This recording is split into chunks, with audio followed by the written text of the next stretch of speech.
It's never a lack of knowing what to do. I know this is a really big promise that I'm about to make, but this episode right now, I think is really, really important. It's why I want to share this with you, because if you're starting your entrepreneurial journey, or if you're in your entrepreneurial journey, but you're a little bit stuck, you're not getting what you want, there's a gap between where you are and where you want to go. I really want you to take this episode all the way to the end. Kylie Ryan, that I'm going to introduce you to in just a second, is incredible, one of the world's best. And there is so much that we cover inside of this episode that is really going to unlock, and be able to get you to really become the person needed for you to actually create what it is that you want in your business and in your life. We're starting this episode right now. I literally had to tell Kylie to silencio. We have to be able to do this.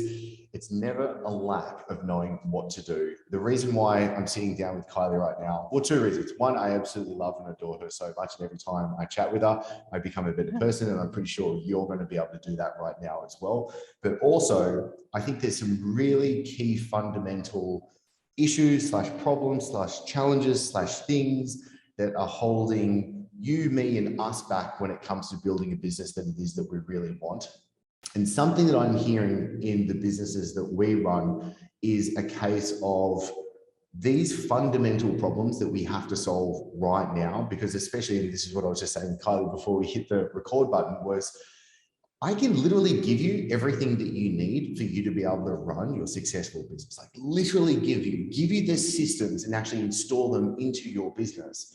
But why can some people absolutely crush it, achieve great things, but I'll be perfectly honest, it's not 100% successful. And I'm thinking right now, I want everyone to be 100% successful. And as a coach, I've got to take responsibility for my clients' results. And I think the problem is because we're not actually solving these key things that we're going to go through. So, Kylie, what do you think of this so far? I love it. All right. Okay. So let's do this. Let's just hit the ground running. There's a couple of key things that we are assuming, that are thinking that are problems right now. One of them, and as we go through this episode with Kylie, I want you to think about, where are you possibly being stuck? What's the thing that's holding you back right now? And the first one, and I know I've struggled with this, imposter syndrome.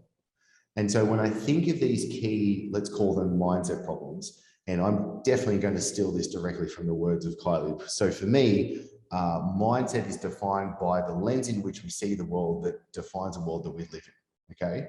So let's maybe bring about, Kylie, how do we know, number one, that this problem is actually happening? So how do we bring awareness to the problem that we have? And then what do we need to do to move through this? Yeah, for sure. Okay. So how do we bring awareness to the problem that we have? Well, first of all, it's like looking around you in your current reality. Do you have the current reality? Like, is your current reality the one that you would desire, the one that you choose, the one that you would absolutely love to live? And choose in every single way, right? Like choose the relationship with your partner, the relationship with your kids, the amount of money in your bank account, the amount of time off you have, the amount of like where you get to live. All of those things are an expression of all the different types of freedom that you can have. And so obviously, as we're going towards our ideal situation, there's going to be gaps along the way, right? There's going to be things where like, oh, I don't quite have the amount of money in my bank account that I want. I don't quite have the type of relationship that I want, or I don't quite have the, the type of clients that I really love to work with, or, that type of thing. So the first piece is noticing the gaps in what you have. It's like, what do you currently have? And just making a really honest assessment of it. What do I currently have? Like, look at the measurables. And then what do I want to have? Oh, well, I currently have 10 clients and I'd like to have 100 clients. Or I currently have 100 clients and I'd really like to have 10 clients, right? 10 high-end clients over those 100 low-paying clients, for instance. So the first piece is just like getting the baseline of where are you and where do you want to be? That's the piece. And so then from that baseline, looking at, okay, well, if I start to create a really clear vision of what I want, that starts to, and being honest with yourself about what you want. A lot of times the imposter syndrome comes in because we've bought someone else's idea of what success is. A lot of times, you must say it again because it's important, right? A lot of times we feel imposter syndrome because we've bought into someone else's idea of what success is, and like put someone up on a pedestal and go, oh my God, Chris knows all about success. I want to have what Chris has. And that might be really great for a good bunch of people, like the things that they see and aspire to in you or whoever mentor they're following. And we're all individuals. And really, we want our own version of success. And so being really honest with yourself about, hey, do I want to run an online business, or do I want to run a speaking business, or do I want to run a cafe? Like, what do I really want? Being really truthful with yourself about what brings you joy is a good place to start. But let's say genuinely, I want to run a successful coaching business, right? Because that's the demographic of people listening to this. So yes, I genuinely want to run a successful online coaching business and make a difference and help people. And I'm not there yet. I've got all the strategies. I know what I need to do, but I'm not doing them. I'm not getting the results. And, what we kicked off record with, it's like, it's never a lack of knowing what to do.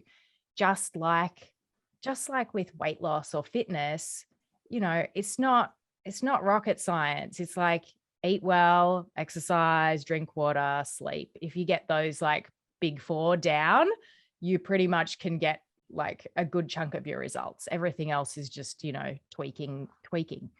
And so, in the same way, if you want to build a great business, it's show up and market and, just show up in your marketplace, delivering great value, have some way that people can connect with you, have a conversation or some kind of way of interacting with them to sell them, deliver a great service. That's right. Like, show up, make sales calls, deliver a great service, rinse and repeat.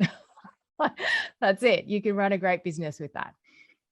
So it's never a lack of knowing what to do. If I always kind of come back to this, if you don't have what you want yet, you haven't become the person that can hold that level of reality, right? You haven't become the person that can hold that level of reality. So and that speaks to our inner world, right? A lot of times we'll aspire to have success or put a certain level of success up on a pedestal, like $1 million coach. Oh, $1 million coach is the best thing ever. Like, put it up on a pedestal. It's not, by the way. It's totally not. It's totally not, right? It's just another number. But it can become this thing that gets built up in your mind. And whether it's, whatever the number is, whether it's 10K months or $1 million a year or whatever it is, the number is kind of arbitrary and just relative to wherever you are. But when you put that result up on a pedestal, then it looks like, oh my God, only people like Chris could get that result. I couldn't possibly get that result. Only the people like Chris and Taki and like, oh, those guys or those people over there can get that result, but I can't get it. And so I'm constantly in my work looking for where we play the superior inferior game. It's like, where do we play the game of like, oh, they're better than me, or oh, they're worse than me, or, looking for hierarchy, because our minds are kind of constantly searching for like, where do I fit within this social hierarchy? Where do I fit within this social structure?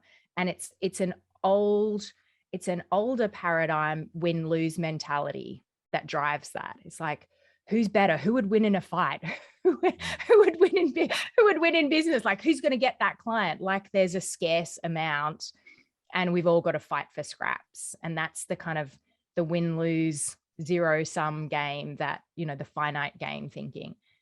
And what I like to kind of bring people to and encourage to flourish within them is this sense of, is this sense of abundance. And, the market is growing and the universe is constantly expanding. And we all have our own unique gifts and strengths and talents and attributes and special way of looking at the world that is uniquely ours. And when we stop trying to compare, you can't compare you to me or you to someone else, or, like, we're different people. And so of course we've got different life experiences, different upbringings, different ways of looking at the world. And so we have a different capacity to implement those strategies to get that particular result. So, if we were all robots, we would all be able to implement we would all be able to implement the strategies and just get the results. But we're all designed slightly differently. And so they're kind of, even though there is that kind of, foundational things that you need to do for business to just get results, the way that you do it needs to fit you. The way that you do it needs to feel authentic and aligned to you. Or you get someone in your team that, if it's not your genius and you're like, oh, I know that I need to do marketing, but far out, I really suck at it. Then I hire someone in my team that is good with marketing. And so when you're kind of moving that line from having a job to being self-employed, to having a business, to becoming an investor, blah, blah, blah. When you kind of go down that pathway, when you're first moving from having a job to being self-employed, you're the one that does all the things and you're the one that wears all the hats. And then as you start to grow into having a business, then you can start to, farm out and delegate out those jobs that maybe you're not really great at or is not your strong suit, so that you can stay more in your genius. And I know that, like, you guys teach that so well in the cartel as well, to be able to get the team and automate the things that need to happen. Can we just touch on something you brought up? I think is really powerful that I don't think enough people really grasp onto, and that is, sorry, if you look at the video, the sun is coming up. The sun is shining. Rising. The sun is rising. Weather is sweet. Yeah. Is the difference between being self-employed and having a business. And I think this is a really important part that a lot of people when starting out don't grasp onto, because there is a huge difference. There's a huge difference between the two. And then knowing that you're going through those levels, I think could be really important. Can we speak to, for just a second, one, what you think the difference in mentality someone needs to have to go from I'm self-employed to actually then having a business? Because then I think that leads into what self-sabotage mechanisms can play as we go through this journey.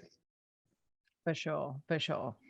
So, I mean, I've been through this journey. You've been through this journey. It's a journey that every business owner goes through, right? We start, unless you like just go straight into some kind of tech startup where you have 1 million employees to start off with. Most people that kind of bootstrap in the coaching industry, they start out self-employed, doing all the things, wearing all the hats. And then slowly, as you get the revenue you grow your team, and you can invest in growing your business.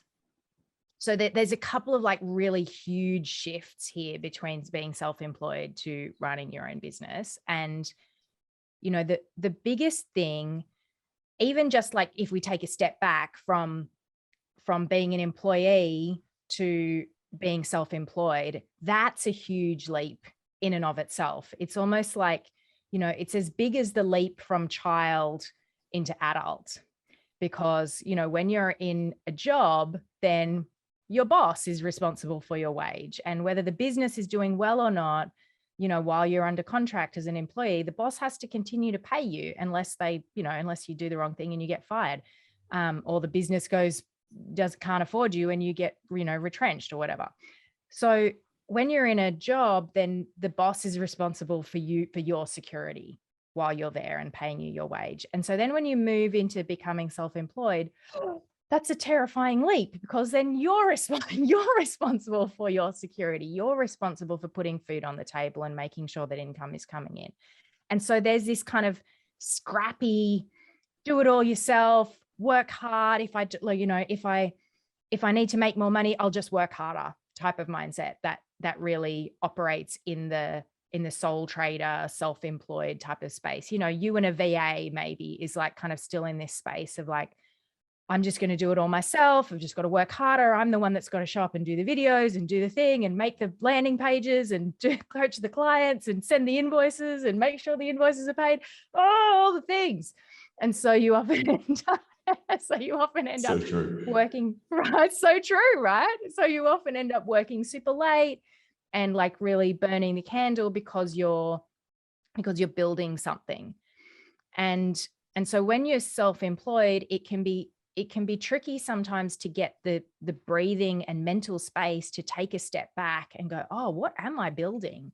It's not just about getting this next client or this next dollar in the door.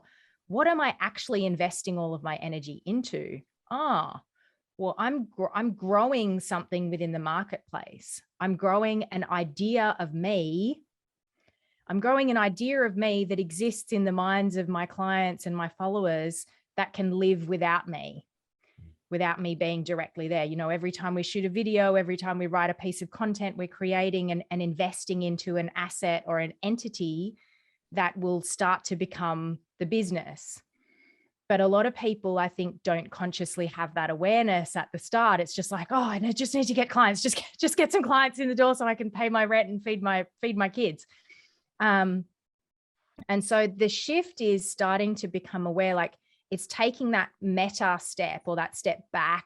If you were to step out of doing all of the things for a second and look at all of the things you do as roles within that business, you're just doing all of those roles. It's just one person doing all of the roles. But when you shift into becoming a business owner, it's like, oh,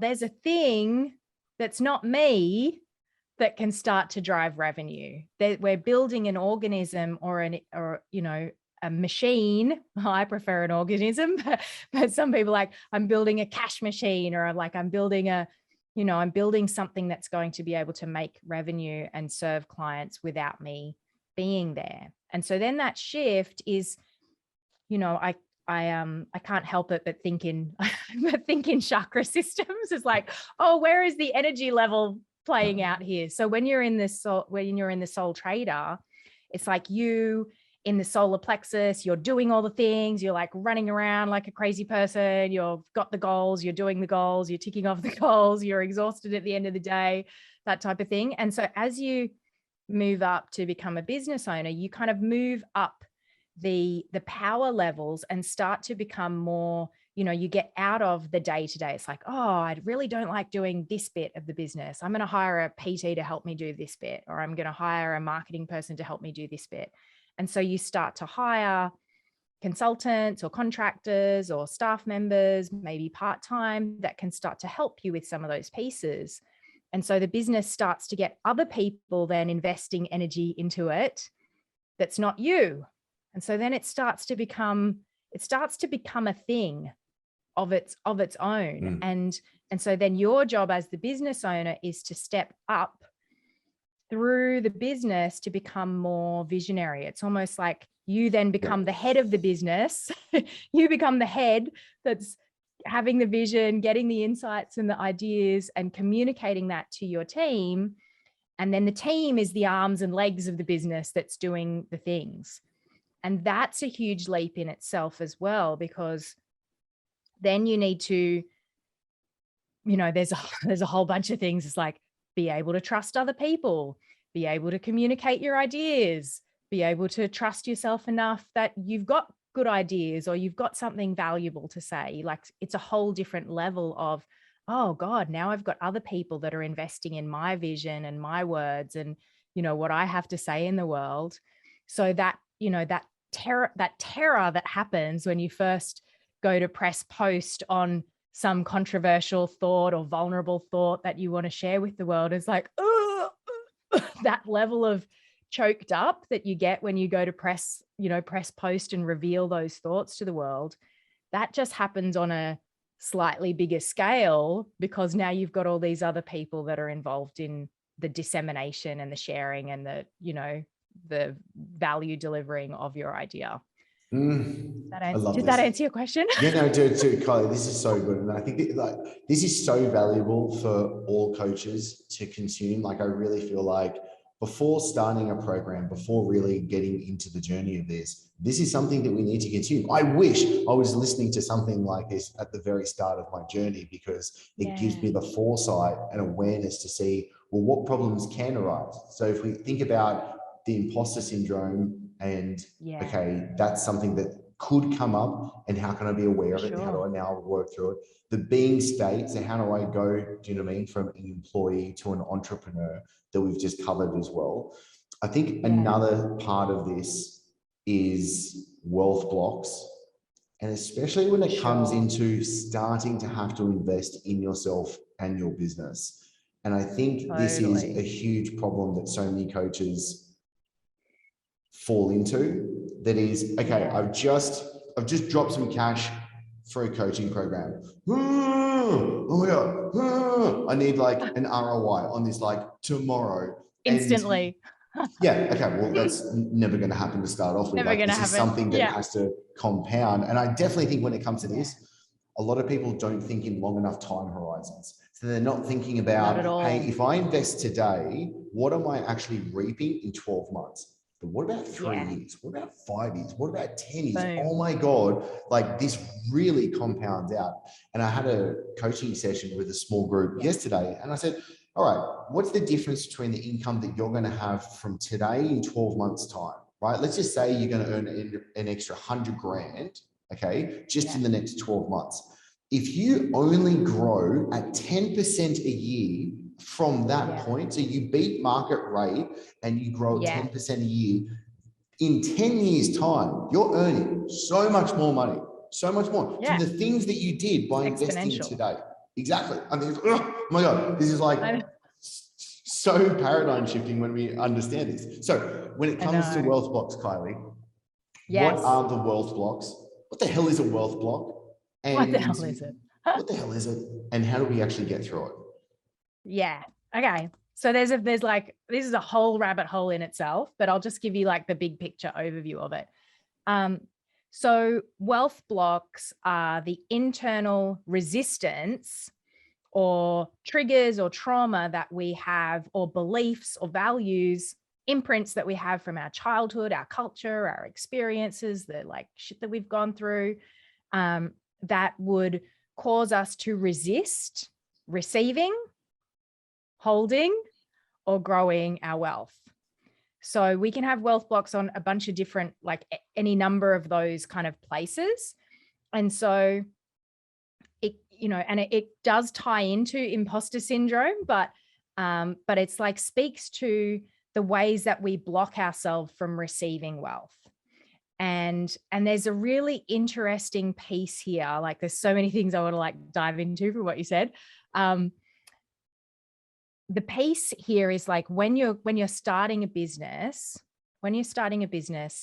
you like the value creation is like, I'm creating value for a client, and then they need to receive, they need to invest, and we make an exchange, right? And so if you have imposter syndrome and you feel like what you're delivering is not valuable, the first piece of wealth block is that you're going to struggle to sell with conviction because you don't believe in the value of your product. So the first step is like the first buyer of your program is you. You need to buy the value of your program before you can sell it to anybody else. Can I just jump in for 1 second? Because this is so tangible. This is so important. I think when building a sales team, one of the most important things that a salesperson, whether you're building a sales team, whether you're doing the sales yourself, because I've heard this in both ways, is you having conviction about what it is that you are selling. And so I think like building a sales team, it's so important to consistently put in front of a salesperson the results that the service is bringing. So then they're like, because if someone's truly sold on it, they get onto a call and they're like, dude, you're a peanut if you don't get onto this. Like, this is so goddamn good. Do you know what I mean? Like, there's just that genuine authenticity that comes across from it. And a short story is, we actually had a client not that long ago, and leads were pouring in and she was not converting on sales calls. And we're having a coaching call. And I was like, what do you think is possibly happening? And I brought up a couple of things, and her partner was in the room to the side and could hear our conversation. And he comes in and he goes, you know what, Chris? I don't think she believes in what she's selling, because listening to her conversations, and because I said to her, do you think you're throwing these sales? Like, it sounds like you're getting to a point and she's throwing it. Do you know what I mean? Like, she's not actually doing the close. And he agreed with me. And so anyway, I said, stop selling for 2 weeks. You're going to spend the next 14 days just putting together your delivery, so you know that it's really goddamn good. Did that, came back, and she sold really easily because she was convicted into it. So Kylie, you're spot on. 100%. Like, and that's like what you're speaking to is the being state that juices up the doing of the sales call. So you could give someone a sales script and go, read these words, follow this thing, this sales script works. And so they could read it in the exact, like, read it even with the fake enthusiasm and like putting on the tone, and like they could read it and it wouldn't get the same results if the person in their self, in their soul, in their heart, in their, you know, in the way that they're showing up, if they don't have conviction in the offer and in the value of the offer and in the fact that someone buying into this is going to be better off, is going to be like, you're going to be better off for investing in this. I'm not taking your money and like snake oiling you or like swindling you. I'm like, you get to invest in yourself and you're going to be better off for doing this. It's going to be amazing. It's life-changing. Like, look at all these results that we've got. Like that level of conviction, like exactly like you said, you're a peanut if you don't buy into this. It's crazy. When someone has that level of conviction, you can almost throw the sales script away. It's like 100%. Then the being state of conviction, just like it totally, you know, the person has just internalized that, you know, that state so much that their conviction sells. So it's just like, hey, this is amazing. Do you want in or not? Like that could be the thing. I mean, obviously I'm not saying throw your sales script away, but like the being state really, it radiates through everything that you do. And so that's the first piece, is that you need to be convinced that what you do delivers results. And so how can you be convinced when you're like just starting out and you don't have results yet? That's where the imposter syndrome kind of kicks in the most. And that's why running this kind of business is such an exponential growth curve. It's like so hard to get from 0 to 0.1 and from 0.1 to 0.2 and from 0.2 to 0.4 to 0.8 to like 1.6. Like that first bit of the trajectory is really, it's challenging, and it calls on you to muster from within yourself a level of faith and conviction that you might not feel yet. And so like there's kind of two ways to solve imposter syndrome. One is, one is like, it's to check if there's kind of two ways. It's like the imposter syndrome is telling you the truth and you genuinely don't have the skills to deliver the results. Like that's sometimes imposter syndrome is accurate. It's like, if you've just like put on the hat and said, yes, I'm a coach. Yes, I'm a PT. I can do prenatals, blah, blah. I can do rehab. And you haven't done a bit of training. Yes, my friend, you are an imposter and you should go and do some training and learn the skills and get the qualifications or, you know, learn the expertise so you can deliver that result that you're promising. Like be authentic and in integrity about what you're claiming. Actually have the skills to back up and deliver the results. That's one piece. It's like, do I actually have the skills to deliver this? On the other hand, and this is often the case, is that people are qualified like, as long as their arm and have all the skills to deliver the results, but their self-belief is holding them back and they're not believing in themselves. So that's something that you take to your mindset coach or your therapist and go, hey, I actually have these results. I need to have a like mindset shift upgrade so that I can start to believe in myself and really think through, you know, and believe in what I have to offer. And so like a short hack to that is just like you said, having all of your testimonials in front of you, like reading them every day. And if you don't yet have testimonials, just asking your friends and family, like, hey, what do you see as, you know, what have I added? What value have I added to your life? Like asking that vulnerable question, like, hey, I'm going into becoming a coach. I'm moving in this direction. I'm like feeling a bit of like insecurity about this. And I'd just love to know, what value have I added to your life? I just love to get some feedback around that. And so that can be a way to like start to jumpstart that journey. And when you get that feedback of the value that you've added, that can start to be that external validation that can kick you into motion. Because when we're moving from child into adult, which is very much a similar journey from moving from employee into entrepreneur, we need to make that shift from external validation, like someone says I've done a good job and gives me a gold star and says, yes, good job, Chris, great boy, good boy, you did a good job. And you're like, beaming with pride, external validation. An entrepreneur has to have internal validation. They need to be able to make that shift from, I don't need people to tell me that this is a good idea. I know in my soul, I know in my heart that this is a good idea. And so that's what I'm going to do. And so this is a really big shift. And in a sense, it is maturing as a person. So you can be an adult and still be running child patterns, looking for cookies and looking for gold stars and looking for validation and permission. When you're an entrepreneur and a business owner, no one's going to give you permission. No one's going to give you gold stars. You're the one that you get to crown yourself and go, I am the leader of this business. So that's a huge thing in itself to unpack. And it's a journey, and it's something that expands over time as you go through it. And a big chunk of it has to do with and like kind of coming back to the wealth blocks and the imposter syndrome, is a big chunk of it has to do with your nervous system's capacity to handle uncertainty. It really has, like at the baseline, like if we go kind of, you know, Paul Chek, you know, base of the pyramid breath, right? It's like, how much uncertainty can my nervous system handle? And so then if we like circle back to what you said around someone making a big investment in a program and then going, this must pay off straight away, it might be because like, a mind read of that is that their nervous system can't handle the uncertainty of having invested a big chunk of money and not yet seeing the return. And that uncertainty is where faith is built.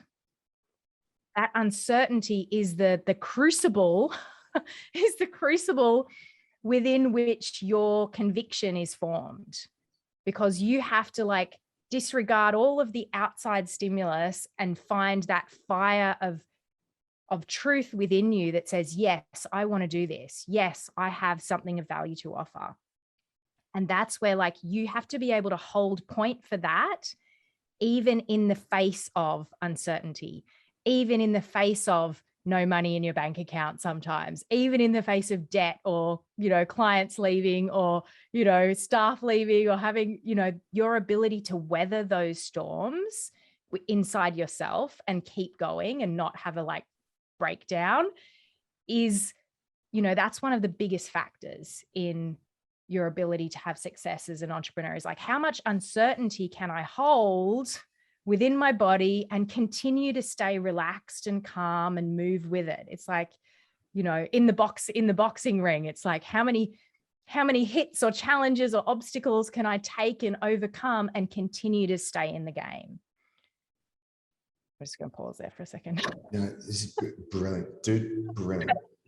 Keep going. I would, no. So good, because one thing I'd just love to add in here is I think one of the key attributes of a successful entrepreneur is being able to tolerate uncertainty.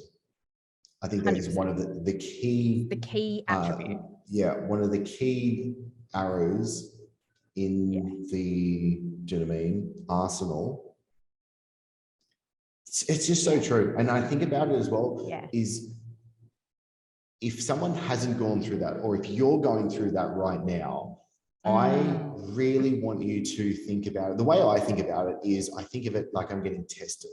And this test is, how much can I sit in my worthiness? How much can I sit in my deserving? How can I prove to myself that I can get through this? Because when you do get through this, you then have an anchor point to look back to for the rest of your life and go, you know what? God damn it.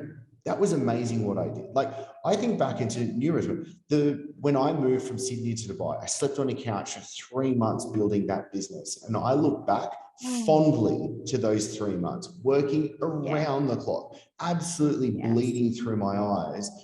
And I was like, you know what, if I can get through that, I feel like there's an unshakable mountain quality that I'm like, no, I've got this, what I call equanimity that sits there and being like, I can tolerate this. I can tolerate what's going to happen. And there's been very interesting as of late, things that have been thrown at me and me being able to be like, I'm okay. This is cool. And like, it's also funny because I have a quote from a Zen master, Ikkyo Sojin, and it says, throw me into hell and I'll find a way to enjoy it. And I understand if someone listening or watching to us right now, if you're shaking, if you're worried, if you've invested into a program, if you're starting your journey and you're not feeling that strength, I really just want you to kind of like go deep down and understand that you can get through it, and understand that if you do it, it'll be one of the best things you'll ever do in your life, getting through it. 100%. And it's so good, Chris, so good. And I think there's this huge shift that's happening within our society right now. And, you know, the entrepreneurship journey is a journey to sovereignty. It's really, you know, like we say, you know, we don't have business problems, we have personal problems that are just show up in our business. The journey to becoming an entrepreneur, or like to starting your own business, because you don't even often think, oh, I'm going to become an entrepreneur. It's just like, oh, I just want to work for myself. I'm sick of my boss telling me what to do. I want to be in charge of my own hours. It's like, that's the doorway that you walk through. Like, I want to be in charge of myself. I want to have my own power and my own autonomy to say what I do and when I do it and how much I earn. And so that's the journey of maturing as a human being, maturing into the place where you're not responsible, you know, you're not beholden to a boss, you're not beholden to the government, you're not beholden to handouts from other people. You're taking charge and taking responsibility for your own reality. And that's uncertain as all hell. Like, it's so testing and so challenging and so intense that most, you know, a good chunk of people just go, you know what, it's not for me. And that's a totally valid and important, and like, not everybody is cut out to be an entrepreneur, and that's okay. Like, there's nothing to, you know, there's no shame in that. Some people are really made to and designed to work inside small teams or inside large teams, supporting someone else's vision that they align with, or that they, you know, that they connect with. And so I think there's a little bit of, you know, there's a bit of a culture shift now where becoming an entrepreneur is like, you know, the new rock stars are entrepreneurs, you know, like who's the most famous people in the world right now, like Jeff Bezos, Elon Musk, you know, they're entrepreneurs now. Like, even in the pop world, I don't know, Beyonce, Kim Kardashian, The Rock, right? They all run, yes, they're famous, but they all run businesses. They all sell products. They're all selling programs. They've leveraged their influence to create businesses. And so, you know, all of these people are entrepreneurs. So the new rock stars are entrepreneurs in our culture. And so there is this kind of sense of everybody wanting to be an entrepreneur. And I just want to kind of say that it's not necessarily everybody's path to be an entrepreneur, and it's okay if it's not the path for you. But if you feel that calling and if you feel that yearning to bring something of yourself into the world and to make your mark and to share your voice with the world and do it yourself, then there's a good chance that entrepreneurship is for you. And I want to like speak to this piece as well about investing versus gambling, and the times where, because there is a little bit that happens sometimes when you invest in yourself, because it kind of all correlates, this nervous system capacity, investing, that type of thing. And so I've both invested in my business and gambled on my business. There have been times where I've put my very last 20K, maxing out my credit card onto a program, and it has been scary as all hell. And, been scrambling to make things work, to like bootstrap myself and get over the line. And that's really stressful. And, a lot of people think they're investing when they're actually gambling. And the difference is your nervous system. Like, do you have the capacity? Are you like stretching your very last dollar to invest in this thing? Like, chances are you're probably not in the best space, nervous system wise, like within yourself, to be able to capitalize on that investment if you're in a super depleted state. So it's like being okay to invest at the level that you're at, and being okay to, maybe you get a part-time job to give you financial stability while you bootstrap the startup of your business, so that you have like a baseline of your, until you have a baseline of your needs met from your business. It's absolutely okay to work another job, to work with another coach or to work with someone else while you're getting yourself like built up. I worked kind of as an apprentice coach for a bunch of other people for many years, and it was some of the best training that I ever did. And so I think there's this false belief that you have to go all in and you have to invest your last dollar. And I think it unnecessarily stresses people out, and it puts an unnecessary level of pressure where there just doesn't have to be. And so if we look more, like you're saying, play the long game, if we look more long term and go, hey, if I invest this 10K in this program now, do I still have enough money to cover my bills and my, feed my family for the next 6 months, so that I have the capacity to actually go into the program and extract the value from it? Because so many times, and I've done this, like I'm as guilty as anyone else, invest in a program and buy it and then never look at it. It's like, you just buying it isn't going to get you the results. Just like signing up for a gym membership isn't going to get you abs. You got to do the work as well.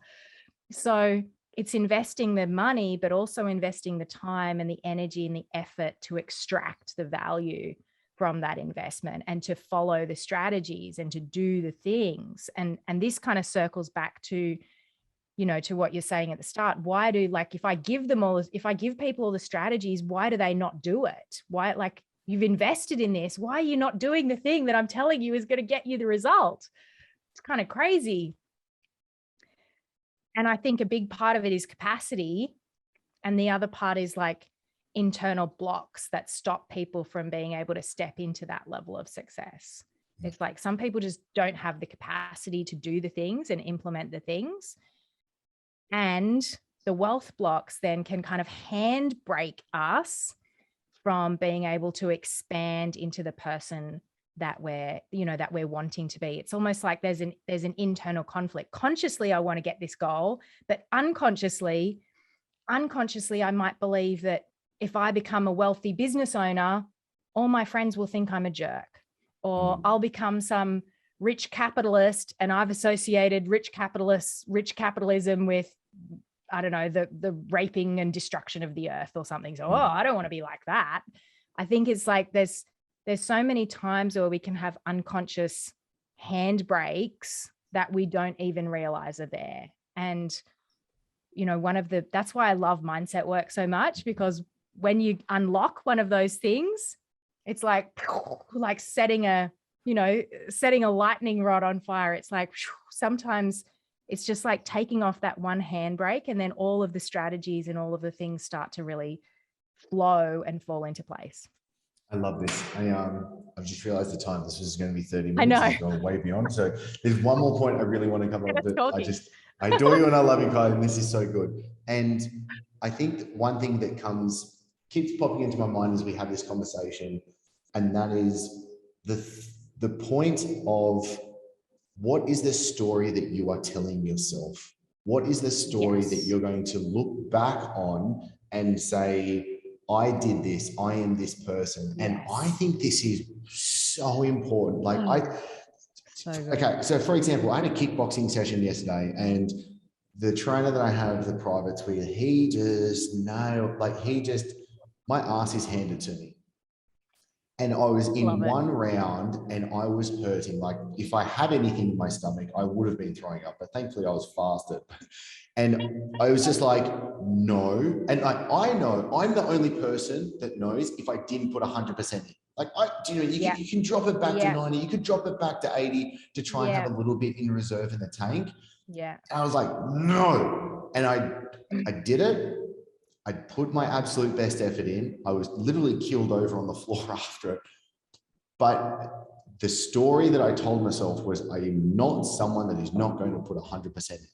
And I think those little things are huge, because the only person that knows is you that didn't put 100% in, that didn't go one rep, that didn't put the effort into putting that social media post out, that didn't do that follow-up on that sales call, that didn't do all the different things that stacks up. And my biggest fear is people are literally creating a story by these little notches that ends up being something that is I'm not that person that can be successful. Well, no, because the story you've told yourself is you don't do the things needed to be able to do that as well.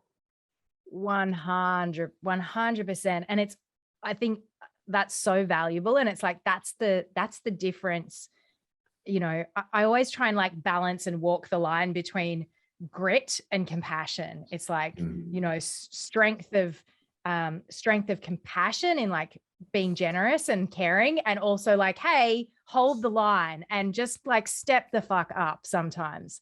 And it's that like little piece. It's that little piece. Sorry, I think it's so funny because I literally wrote down for myself, and I actually have it in front of me. My superpower, I harmonize between grit and grace. Boom. Grit and grace. Exactly. And that's like, I'm constantly like looking at the world through balancing and harmonizing opposites, because that's where success truly lies, is inside owning the paradox. Like, yes, I can be compassionate with myself, and I can pull out that extra in the tank when I think that I'm exhausted and I can't, that last rep. We know this as people in fitness, that, your mind will say, oh, I'm done, and you can punch out a couple more reps after that point. So, being able to do that in business and it's kind of two pieces, is like, make the step small enough that, like my personal trainer says, his nudge theory is like, just do it for a couple of minutes. Yeah. Just do it for a couple of minutes and see how you feel. It's like, just have a little go. So it's like, just make a post, just send a message to one of your clients. It's like, if you were to use the nudge theory in your business, just send a message to someone and start a conversation. Just write a post and you share where you're at. Just hit record on the video and share some thought that you have that's going to help people. It's like just that nudge that gets people into action, because we think we need to be motivated to take action. That's the like story that, that society tells us, oh, you need to feel good, you need to be motivated to take action. No, you don't. Just get into action. And the motivation, just get into action and the motivation will come. And the motivation will become self-reinforcing, because you feel good for taking the action and being a person that takes the action. And then that becomes a positive spiral that loops you up into success. So that's one piece. That's one piece. We could talk all day, Chris. This is brilliant. This is absolutely brilliant. Kylie, I appreciate you. Let's wrap this up. Let's wrap it up though. Because this is so good. No, we're going to have to, there's before more I rounds go down to come. another rabbit hole. There's more rounds to come. Before I do let you go though, Kylie, I know everyone's going to be frothing at the mouth, wanting to know more of how to get more of you. Where do people go to learn more about the magnificent Kylie Ryan? Thanks, Chris. I have my website, my Mind Coach. I train coaches in mindset skills and transformational skills. So I help really spiritual and strategic coaches, like fitness and business coaches, learn the transformational mindset skills to really amplify their client results and amplify their business results. So that's my jam. You can find my Facebook group, my free Facebook group, the Super Coach Society. I believe a super coach is one that blends that strategic and spiritual, or the implementing practical pieces and the mindset pieces together. So you can come and get some great value there.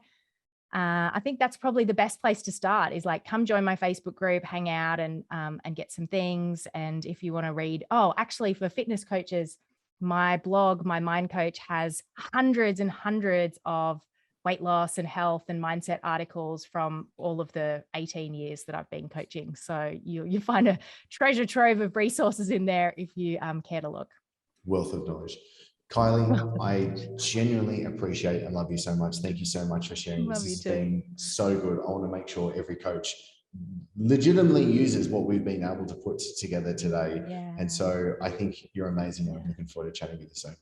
So there you have it. I hope you enjoyed this episode, and I hope it lived up to the promise that I gave you at the start of this, because I think there was absolutely gold what Kylie was able to share. I really, truly believe when it comes to you being able to build the business and the life that you really want, that it's not about just getting more information. It's not about signing up to more courses. It's actually about using the few things that you really need to be able to do so that you can build that business and the life that you really love as well. So if you've enjoyed this episode, please subscribe, because I want to make sure that I continue to give you everything that you need to build that business and the life that you really love. And thank you so much for being here. I really, really appreciate being able to share this with you. It brings me so much joy, and I'm looking forward to seeing you in the next episode.